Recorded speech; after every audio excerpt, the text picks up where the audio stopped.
In 2005, two incredible women, Dr. Stephanie Koraleski, an oncology psychologist, and Dr. Kay Ryan, a nurse educator and breast cancer survivor, came together with a shared vision. After Kay experienced the need for support post-treatment and found no resources available, she and Stephanie teamed up to change that. From that personal and passionate beginning, A Time to Heal was born, and it has since empowered thousands of survivors and caregivers through education, support, and community. Got called into Kay Ryan's office. I walked into her office and Steph Koraleski was there, and they said, we are thinking about starting this program for cancer survivors. And we really need somebody to do the data because we're not going to do any program unless we have great data. Being able to work with two smart, compassionate women that really had a vision it hooked me right away. I'm like, this is an amazing project to be involved with. You know, I thought, wow, this is powerful. This is what so many of my patients need and their family members need. And so this is going to be a wonderful program. When you're going through treatment, you're seeing a doctor every other week, you're seeing the nurses every week, you're getting your blood drawn every week pretty much, and then you get done with treatment and they're like, okay, I'll see you in 3 months, and you still have a lot of side effects and things and pains and different things will come up, and of course that fear is like, oh my gosh, is my cancer back? That fear piece is huge, and they really focused on that a lot during the program and tried to really help people deal with that. I was diagnosed January 2004. Stephanie called me, and she said, oh, well, somebody turned your name in and all this, and I would like for you to be in my first class, and not a people person. I didn't want to be bothered, but then I said, well, okay, I'll give it a try. Been stuck with A Time to Heal ever since. Without this class, I probably would be in a corner somewhere, I don't know, because it did open me up. It did let me know things were going to be different. Forgetting things that was normal.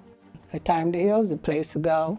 Little did I know that in 2006, I would be diagnosed with breast cancer, and then I would actually go through the program as a participant in 2007. You kind of realize that, you know what, I didn't really deal with that, but A Time to Heal gives you that space to deal with it. One of the Time to Heal classes that I was brave enough to take my wig off, and when my hair was really short and growing back. But I had that support with all of my peers there, and that's when I quit wearing my wig. It's important that these type of programs have some evidence base, simply because all the science behind the treatment of cancer is really relying on evidence-based therapies.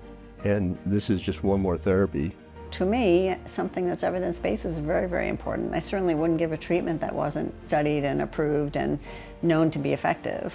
One of the more intriguing things about the work that Drs. Koraleski and Ryan are doing is the earliest survivorship kind of information was really fairly recent in terms of national standards, and it is obviously now recognized as critical and an important aspect of cancer care. She was doing this almost 20 years ago. Medicine at its best is when we work as teams, where each of us bring a different expertise and a different experience to the care of each patient. They saw a need, and they didn't think about, we have no money, we have no time, we have no resources. They figured out a way to do it, and they figured out a way to make it work because they knew it was needed. A great testament to what women can do. In 2020, A Time to Heal added virtual options for their classes and created spin-off programming to serve specific needs in the cancer community. Since 2020, A Time to Heal has served survivors in 47 states and Puerto Rico, and 7 countries, including Canada, India, the Netherlands, New Zealand, the United Kingdom, the Philippines, and Switzerland. In 2024, nearly 1,000 people were helped by A Time to Heal. 20 years later and helping so many thousands of people through their cancer journey and helping them create their best lives. To me, that's just, it's amazing. Well, I just want to personally thank them for having the insight and the vision to think this up 20 years ago and to not only think it up, but actually get on the ground and boots on the ground working to develop the program. If I had anything to say to Drs. Korleski and Ryan, it would be thank you. Thank you for showing your innovation, for taking an idea and delivering it, really fundamentally for improving care of people that suffer from cancer and helping them to transition into a long and healthy life. I would like to say to Steph and Kay, congratulations, that it started with just an idea and it has helped so many people, just not only regionally but nationally and now around the world. That amazing to think that an idea could become a dream that could help so many people. So congratulations. Thank you. Thank you, thank you, thank you.